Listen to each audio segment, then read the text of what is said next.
Hi friends, Medaram వెళ్తే ఈ ఆదివాసీ museum తప్పకుండా విజిట్ చేయండి.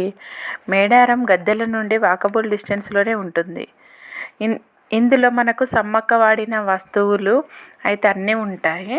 అప్పట్లో వాడిన కత్తులు, మంచాలు, కుండలు, నాగళ్ళు, వడ్ల రకాలు, చేపల బుట్టలు, వలలు అన్నీ ఉంటాయి. చూడండి, మా పిల్లలు అయితే చూస్తూ ఎంత ఎంజాయ్ చేస్తున్నారో. అమ్మ ఇదేంటి అదేంటి అని అన్నీ అడుగుతున్నారు. ఈ మ్యూజియం అయితే 2 ఫ్లోర్లో ఉంటుంది.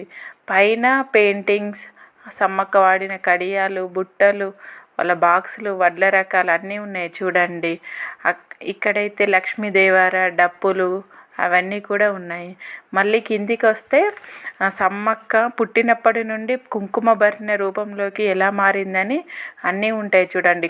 మీలో మేడారం వెళ్ళిన వారు ఎంతమంది ఆదివాసీ మ్యూజియంకి వెళ్ళారో కామెంట్ బాక్స్లో కామెంట్ చేయండి. నచ్చితే లైక్ చేయండి.